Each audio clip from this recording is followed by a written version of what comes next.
Man has explored far and wide across the earth. Some people believe we've seen what there is to see on our lovely wee planet, and they take their eyes upwards. Beyond Earth there is an infinite number of possibilities across the universe. What is really out there, no one really knows, so we often leave it up to our imagination to create ideas and stories of what we could possibly experience when we finally venture out into the vast realms of space. Will Bethesda create the next best sci-fi experience, or will they fail to be unique enough to become the next Mass Effect or Star Wars? Alright, ladies and gentlemen, my name is Kieran and welcome to a more speculative video where I try and paint a picture as to what Starfield could potentially be and play like.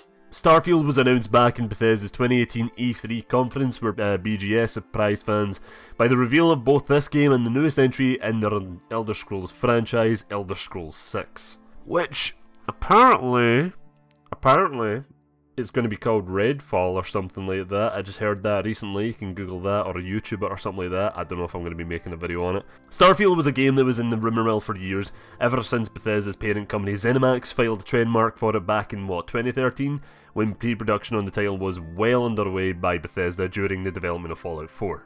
So before we get into what we should expect from Starfield, let me tell you all the information that we know so far on the game. The game is currently in full production at BGS, while some of the studios work on Fallout 6. The newly obtained BGS Dallas is currently working on the game. Starfield is also the first BGS single-player title to have over 300 people working on it, that's right, because over the recent year, or even 2 years, like Bethesda Game Studios has acquired 3 other studios, which are now currently working on Fallout 76. So, and all those people are going to be moving on to the single-player game Starfield, which, you know, that is the most amount of people. Which could result in the game being delivered in the next year or two, I don't know. The game is also in a playable state, which Todd Howard confirmed during an interview with Jeff Keighley, on the first E3 interview, I believe. It will also be a traditional BGS title with a main focus being on single player, unlike the upcoming Fallout 76. This isn't a fact, but since Escalation Studios, which is now known as BGS Dallas, developed both Fallout 4 and Skyrim VR, they're most likely going to be developing a Starfield VR either alongside the main game, or maybe it's all together in the one package, you never really know. So that's it, guys. That's all the information we really know so far. Yeah, I know it's not really a lot to go on, but that could be a good thing because it means that this video can be a lot more interesting, because it will get my brain in gear and start thinking of many possibilities of what this game will actually play like and what it would actually look like as well. Todd Howard came out and actually said that this game will have the BGS formula, that DNA, that is seen in both the recent Fallout and Elder Scrolls titles. So what does that mean? Well, that means that open world, deep lore, different factions, many quest lines and dialogue trees. The open world aspect, however, will be interesting to see because it's set in space. The few ideas I've actually got written down here starts with a Destiny style like of exploring. If you haven't played Destiny, it's basically, you have this hub world where you can go around, explore, buy shit, get quests and all that. And then you have access to the solar system, so you can go and select what kind of planets you want to go explore first. So you have Mars, Venus, Earth, don't know what other planets there is, I know you can go to the moon. So I can imagine something like that, but obviously the BGS DNA, of course. So that means that we'll have like our solar system to explore with each planet having their own little massive map to explore. Well, not that massive like the whole map of like Skyrim or Fallout, but like a large chunk of that anyway. Imagine Fallout 3's map, but like thrown across 6 different locations, you know? I'm imagining something like that. The next idea I had for it is just like an open world but in space, so you fly around in your ship from planet to planet, but have that like No Man's Sky seamless travel thing going for it. Obviously that's insanely ambitious, but I don't really see a BGS game having it, because if you've never played a BGS game, it's usually buggy as fuck. So imagine something like No Man's Sky but in the creation engine. That would not work out at all. Again, the open world part of this game would be interesting to see, because with a name like Starfield, I'm guessing it's not going to be set on just the one planet. The game could be similar to Knights of the Old Republic, where you have a choice on which planet you would like to visit. But yeah, again, we'll just have to wait and see. Something I want to talk about is the dialogue system for this game. Since this is the first title in the Starfield series, they could potentially do whatever they want with it. They don't really necessarily need to follow Fallout 3 or like Skyrim or whatever. They can do a completely unique and different thing for this game. But I think for many BGS fans, including myself, would actually like to see a system that is similar to that of Fallout 3. Actually, I think Fallout 3's dialogue system is actually probably the best out of most of the BGS games anyway. Many fans are worried though because of Fallout 4's dialogue and how it was basically non-existent in 76, but there is no need, as Todd has came out and said that Fallout 4's dialogue was a little bit of a misstep. So we can all hope that Starfield is just like the old classic one from Fallout 3 or even Skyrim or Oblivion. I would take those as well.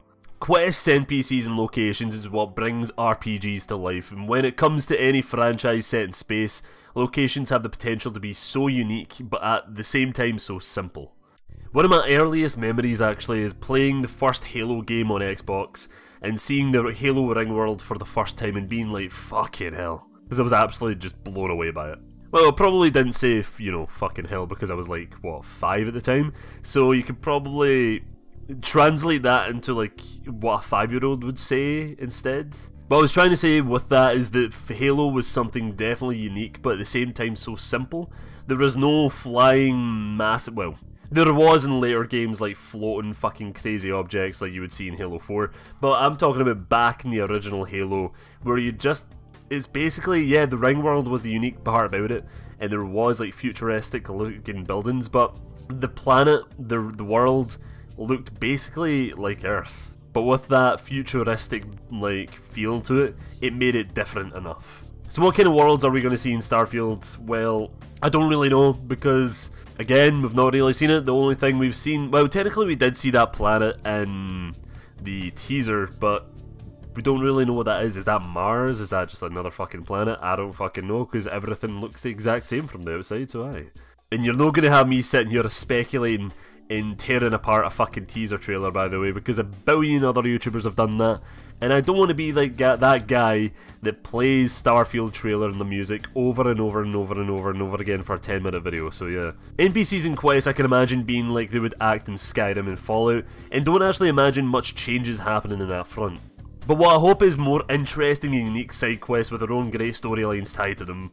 I say this because the recent Fallout games and even the Elder Scrolls series both have amazing quests, nowhere near related to the actual main story, and to be honest, I actually remember more about those quests and the actual story of these games as well. Like in Oblivion, I don't really remember much of the main story, but I remember the Dark Brotherhood quest where you go into this house party and you can literally just do whatever you want, or you can kill anyone in the house like the way you see fit. You can either go in there, quickly murder everyone, or you can have them all turn on each other like it's the fucking Big Brother house or something. So what do I think about this game? When will I think this game will be released? Before I get into that, I can tell you that a part of me didn't really want to make this video because we have seen no gameplay whatsoever on Starfield. Literally all we've got is a teaser and a logo. But what pushed me to make this video is the fact that I'm a huge BGS fan, so the idea that they would be making a game series similar to Fallout and Elder Scrolls but set in space gets me really fucking excited. So that sells me alone on this idea. Mass Effect didn't really grab me that much. I did try to play it, but it just didn't really, it wasn't my forte really. The gameplay was, I didn't really like it that much. But I've always been interested in games like Star Citizen and all that. But we all know that Star Citizen is not going to be released anytime soon, so, or even going to be released at all. So yeah, at this point we haven't seen anything on this game, but we do know it's in some sort of playable state, so that could potentially mean that we could be getting this game in the next year or two. Because I do think that Bethesda want to like get out a new single player game as soon as possible, because they know fans aren't happy with Fallout 76's new direction. On that note though, I think there could be some multiplayer component with Starfield, because Todd Howard did say himself that all of his games go through that stage of having some kind of multiplayer idea, but none of those ideas ever really work, except for Fallout 4's multiplayer mode that later turned into 76. So Starfield having any kind of like multiplayer entirely relies on how successful 76 is. So that's me for this video. Did you enjoy it? Because I know it's more of a speculative video than most of my others, because most of the others is literally just like get as much information I can about a game and then giving you all in this one little short video. But in this game there is no real information. The most information I would actually have to get, actually the most information I got from this game is actually going onto the Reddit of Starfield and looking at this one massive post with all the key details in it. But as soon as Starfield's official gameplay reveal happens, I'll make another big video on the game talking about it then. Anyway, thanks for watching. If you enjoy my content, I hope you consider going on my Patreon, because that's right, I'm one of those guys now. I'm a guy that does Patreon. Oh man, like when I first started this channel, like doing a Patreon was a meme, and now I actually have like 2 people actually subscribing to me on Patreon, so that's fun. Don't worry, because I do have exclusive stuff over there, so I urge you to go check it out. And it really does help me as well. Anyway guys, thank you for watching, and see you later. Bye bye.